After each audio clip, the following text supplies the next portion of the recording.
tentando escapar. Com tudo isso junto, velocidade, agilidade e um poderoso olfato, um jovem Sauroposeidon, mesmo com 900 quilos, podia estar olhando a face da morte. Principalmente se houvesse mais de um Deinônico em seu rastro. Observar o Cretáceo é ver predadores como o Tiranossauro Rex, com uma mordida com quase 4 toneladas de força. E o Deinônico, com suas garras que podiam retalhar carne. Mas as presas desses carnívoros também eram muito bem armadas. Nas reconstituições do período, vemos os carnívoros atacando os herbívoros. Mas, na verdade, no mundo real, os herbívoros contra-atacam. O herbívoro Sauroposeidon se defendia atingindo proporções colossais. Este que está na tela seria um jovem, mas tinha quase 6 metros de altura. Um animal à beira da adolescência e um animal em fuga.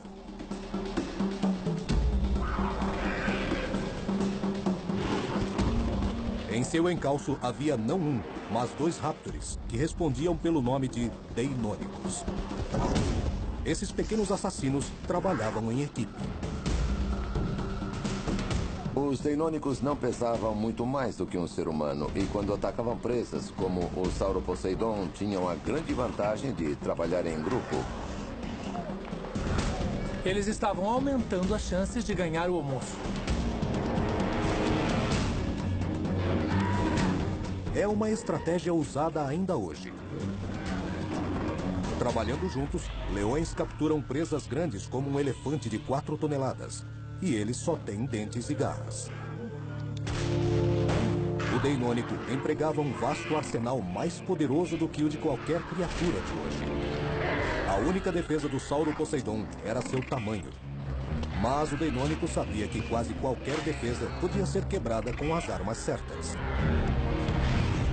Como garras dianteiras recurvadas, com mais de 7 centímetros, projetadas para se enterrar nos corpos das presas como os grampos de um alpinista. O ataque ideal dele era saltar, segurar-se na presa, grudar nela e então morder. Então os braços é que posicionavam o corpo para desferir o ataque fatal. Eles podiam golpear muito rápido e podiam, se atacassem um animal maior, usar os braços para avançar contra ele. Ao fazer isso, podiam recorrer a outras armas no ataque, como as garras do pé. O nome Deinônico significa garra terrível. É uma referência ao osso articulado que ele tinha nos pés. A ponta cortante era revestida de queratina, a mesma substância que forma as garras dos felinos. Mas num Deinônico, essa garra chegava a 10 centímetros. Como uma faca retrátil, essa arma letal tinha ponta afiada e podia flexionar quase 180 graus. Para mantê-la afiada, o Deinônico a mantinha fora do chão até o momento certo. Então, numa investida relâmpago, ele cravava a foice na carne da presa, desferindo um golpe agudo com 200 quilos de força. A chave do ataque fatal do Deinônico era a pata traseira. O pé era de longe o órgão mais forte e terminava numa garra enorme como um estilete. Então, enfiar essa faca curva na sua barriga, no alvo dele, ia ferir mortalmente com uma flexão.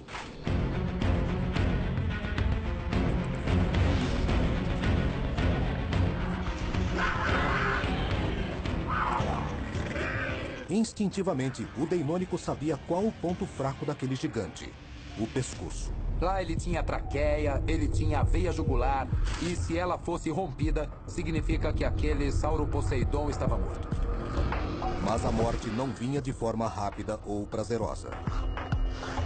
Não era uma boa morte, ele ainda não estava morto. Eles o despedaçavam com as garras, rasgando seu pescoço, e o devoravam enquanto ele ainda estava vivo. Ainda hoje, predadores modernos usam a mesma técnica brutal. A hiena pintada é o predador mais avançado que temos na África.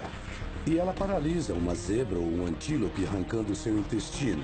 E tenho certeza que muitas e muitas vezes, no Cretáceo, Os sauroposeidons eram paralisados, eviscerados e iam sendo devorados por um bando de raptores enquanto o cérebro ainda estava funcionando. Para um bando de deinônicos, uma caça daquele tamanho era um banquete. E seus crânios eram especialmente concebidos para comer. Seus maxilares eram estreitos e leves. E suas gengivas eram equipadas com 70 dentes afiados. Eles eram como piranhas, feitos para eviscerar uma vítima. Se olhar para os dentes com atenção, eles eram ridiculamente pequenos. Eles eram muito delicados. Não eram armas mortíferas. Um único sauroposeidon adolescente, um animal mais de 10 vezes maior do que seus assassinos, podia alimentar um bando de deinônicos famintos por semanas. Esse prêmio compensava o esforço e o risco. O deinônico era o mais inteligente dos predadores. Mas isso também lhe trazia uma séria desvantagem. E se o animal mais inteligente do lugar fosse o seu pior inimigo? Os deinônicos podem ter feito como o Tyrannosaurus Rex, comendo membros de sua espécie. Achamos um espécime de deinônico muito bem conservado, com a cabeça, os melhores ossos da bacia já vistos, costelas e ossos das costas. Havia mordidas. Era um deinônico adulto que alguém havia mordido. Procuramos as marcas de dentes do carnívoro responsável. E nós achamos muitas.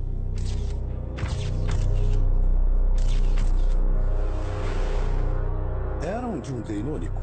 Um deinônico que comeu outro deinônico. E aquela pobre criatura que alguns minutos antes era membro do bando, mas agora, de outra maneira, estava dentro dos outros membros do bando.